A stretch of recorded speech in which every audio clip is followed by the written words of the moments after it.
Entrepreneur Magazine. How many calls do you get? It's like, oh, geez, this ad, I got 150 phone calls from entrepreneurs all over the country. I said, well, you're in LA, I'm in Cincinnati, who follows up on all these leads? Why don't I help you out? And you know what, I'll tell you what, no cost to you, I don't want a salary, I got some money in the bank. On straight commission, if I can close some of these franchises, I'll help you out until I find the business I want to be involved with. So that was how I then started my new business, really.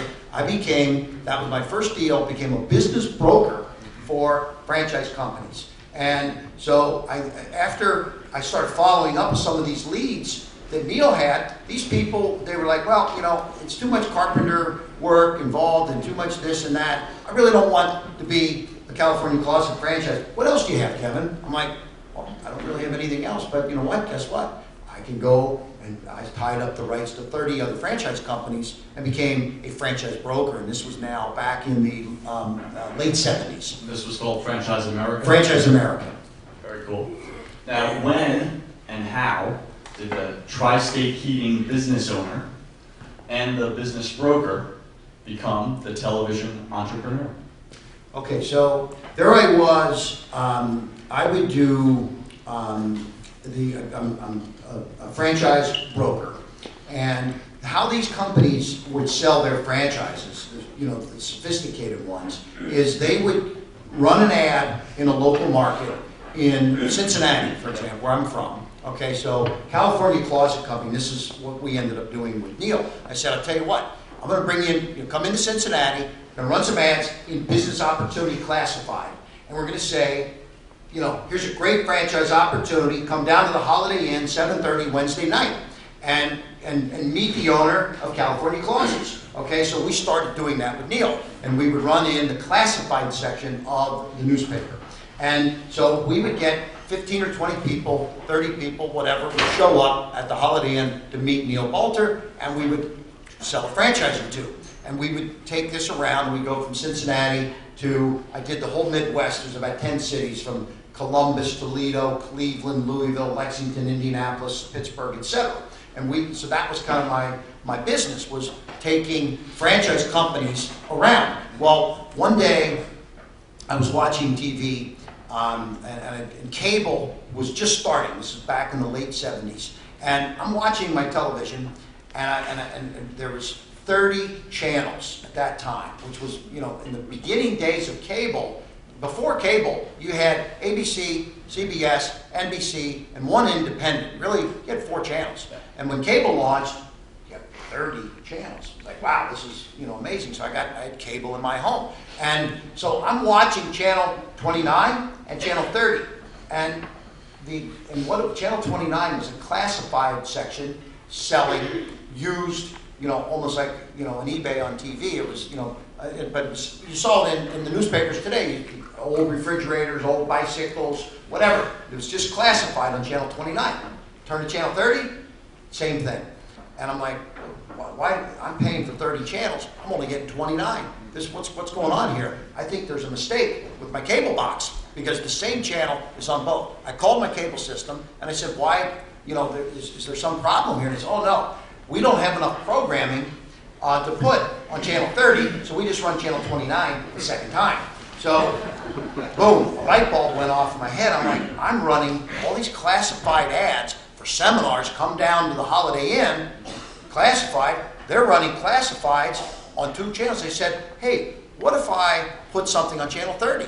And would you be open for me giving you something to put on that channel 30? So what would that be? I'm like, I'm going to do a TV show called Franchise America. We're going to interview franchise companies like Neil Balter, and we're going to tell people, don't buy that franchise until you tune in. So we ran the ads in the classified section, and we said, don't buy the franchise until you tune in to channel 30. And here's the time periods.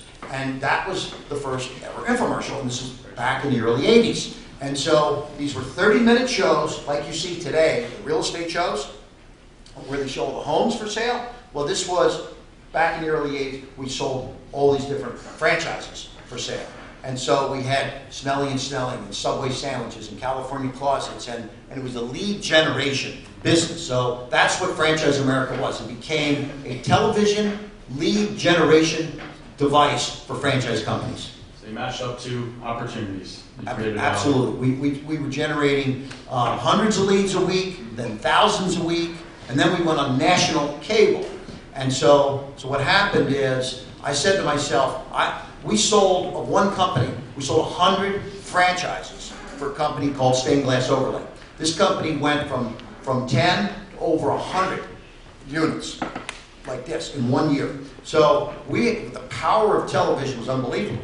And so we had tens of thousands of people calling us on a weekly basis to get information, but I represented dozens of franchise companies, not just one. So we could move people around. So we would sell these leads multiple numbers of times to the franchise companies. So, I said to myself, one day a guy walked in my office and, he's like, hey, look, you got all this airtime selling all these franchises. Have you ever thought about selling this product? And so that's... Piggyback on that. Yeah. I would say that one of the clearest and best examples in which Kevin Harrington has broken the mold is in an infomercial for a remarkable product called the Food Saver. Does anybody remember the Food Saver? Yeah. There we go. Sucks it right out. Yeah. And which generated many millions of dollars in sales and would take its place as the longest running product in the infomercial industry. And Kevin's all-time #1 seller. Kevin, what did you initially see in the product when that gentleman walked into your office that appealed to you? So here I was, this franchise guy, and I actually hosted a few of those shows, which was funny. My wife, I think, has the only copy of those because she is blackmail. Because it was Smart woman. 20-some years ago, those shows, I realized I'm better off hiring talent, okay, than being in the shows myself. But I couldn't afford talent, so I was the talent. I was the host of the show. But this guy walks in my office, and so he puts down on my desk this food sealer, and I didn't know what it was. And he's telling me about this product, and I'm looking at it, and I'm thinking he's crazy, okay? Literally, because I'm like, what is this? He said it's called the Food Saver, and what does that sell for? It was a big bulky thing, and so he's like, well, it's a $300 piece of kitchen equipment. I'm like, who would pay $300 for this? I said that this, you got to be, crazy off your rocker to think that this thing will sell. He says, let me show you some demonstrations. And I said, okay. He said, go ahead. And that, in my world now today, I've learned, I never close my eyes or ears to an opportunity. Okay, so I listen. I take pitches. I get pitches everywhere I go. I don't care if it's a restaurant. I don't care if I'm getting a massage somewhere. The masseuse has got something she wants to pitch. Okay? Unbelievable. So, a taxi cab in New York City. I was there yesterday, and he's you're that infomercial guy. I got something for you. So, all of a sudden you see the doors locked. Yeah. It's amazing. But so he takes a Coca-Cola can and he puts it into the bag, and he turns the machine on, and right in front of my eyes, the can starts crushing inside from the pressure of the sealing action. And I'm like, whoa, that was demonstrable. That was very cool. I said, so why would someone spend $300 to crush Coca-Cola cans? And he's like, what's the deal? So he's like, no. It's called the Food Saver because it saves you money in your food bill. You go to the bulk stores and you buy in bulk, and you buy a 5-pound block of cheese, and instead of the slices that end up being like $6 a pound when they're individually wrapped, you buy a 5-pound block for $1.39 a pound, and you're saving 75% of your food bill because then you bring back that 5-pound block, you re-shrink wrap it professionally, and this was a commercial quality food sealer. Bacon, cheese, different products. It's the Food Saver. Save money in your food bill. And I'm like, wow, that's a great pitch.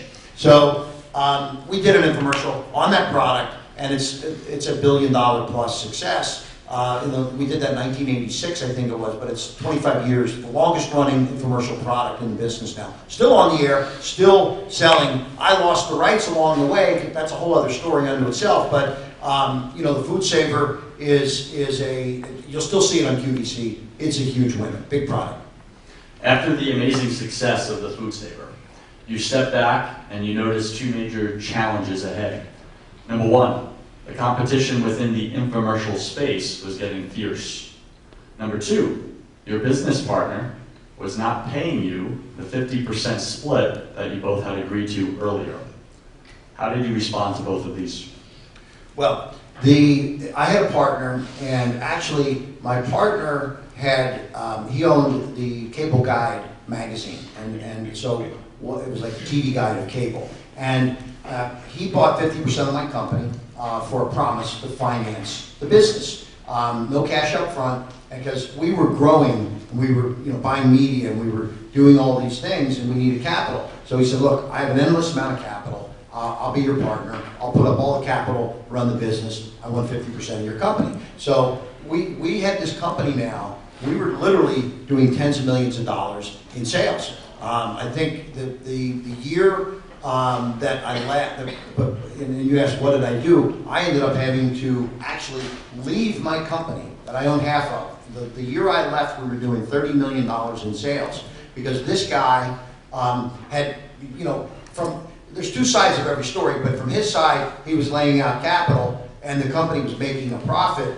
but I wasn't getting my share of the profits, because his attitude was he's plugging it back in, but there was cash in the bank, and make a long story short, we basically had a disagreement, and it was time for me to go on and own my own business 100%. Because when we first did our deal, the company was Franchise America, it was a different business. Then we started morphing into products, and now we were going in a whole different direction. So I left, and it was funny because Franchise America, why did this company called Franchise America own a product called the Food Saver? It was it just didn't make sense in the marketplace, So I left and got my own office and started a company called Quantum Marketing. And that was, what it was basically, I said, I got to do this on my own. I don't need a partner, especially one that's got to pretty much, control all the cash and not give me my share. So I started a new business, went out on my own. I like what you said in your book. You quote, at certain moments in an entrepreneur's life, you get a gut feeling that something is about to break loose. You're about to take a risk that's going to be an essential step in climbing the ladder of success. Here's my question, Kevin. Where do you find your courage to not only face your fears, but to stand nose to nose with them until they reluctantly back away and make room for you to pass by? Well, I think it basically, having had success at a young age with some of my previous businesses, you have to sometimes just go out and do it. And so when I first started knocking on doors when I was 15, it was a scary endeavor. Pulling up on a bicycle, and I just had to go do it. And after I did it enough times, I realized, hey, these people, they're nice people, and they weren't slamming the door in my face, and they would offer me, a soda and things like that. So, I built that business, and then I built the heating and air conditioning business. So I will say this: the good news is, when I started in the early days, I had some success, so I had a taste of it.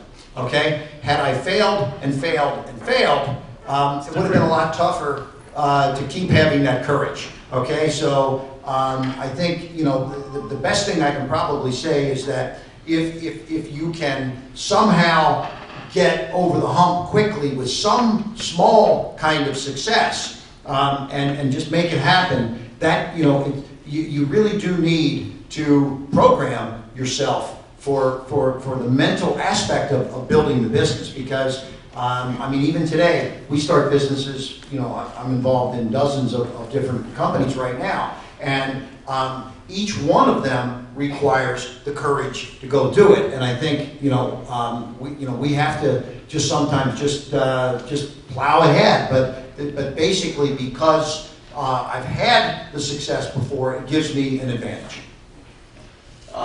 Here's the question is, Well, first off, I just want to piggyback on something. Courage.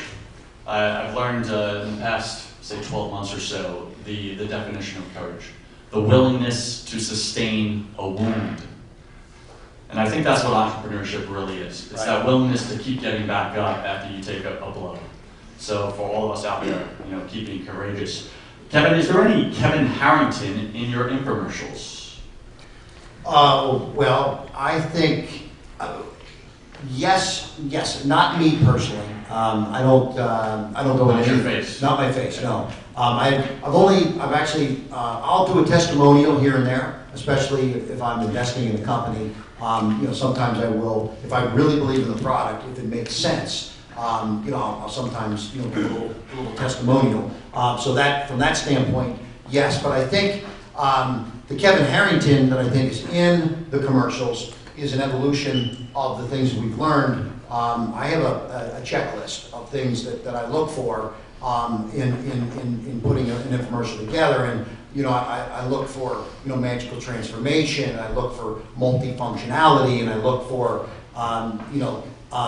problem solving, and I actually have a 10-part checklist of things, and these are the Kevin Harrington techniques of bringing a successful product to market. So when I'm doing a commercial, those are the things that I make sure we've addressed as many of them as possible. Not every product will have the capability of all 10, but if we can get 7 or 8 or 9 of those, or if we're lucky all 10, then it generally is a good sign that we may have a winner at our hand. So I think the techniques are probably the best thing that I bring to the table. Okay, makes sense.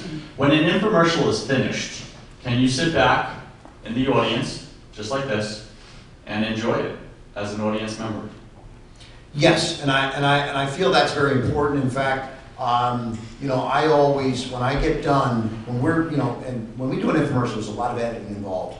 And we'll do 1 edit, 2 edits. We have a rough cut, a second rough cut, a third rough cut, 5 rough cuts. We get into the first final pass with we call it a rough track, without the voiceovers, without the animation, without the graphics, etc. So that whole process can take months and months and months, and sometimes 3, 4, 5, 6 months worth of time and effort that goes in. You get so close to that infomercial and the editors that you almost sometimes lose an objectivity of what you're accomplishing. So oftentimes what I will do at that point, and certainly when I'm done, I take the show and I take it and put it on DVD, bring it into my living room, and I take my wife, and I have a 13-year-old, sometimes I might send it to my 22-year-old, and I'll say, let's watch the show.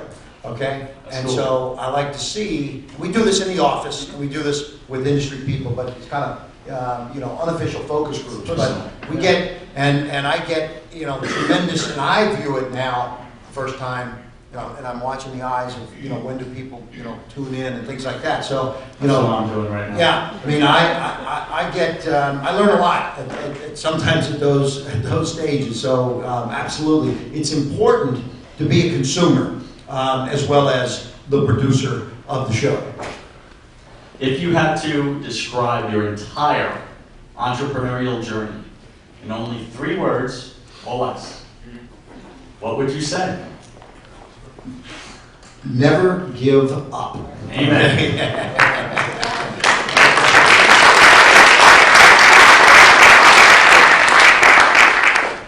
Okay, we're going to move on to the second portion, which is the questionnaire part. Okay, so if you and I could just scoot up our chairs a little, facing the audience. Let's get even more intimate. Okay. These are some playful questions, but they really bring out a person's character, I think. Okay, first up. Kevin, you ready?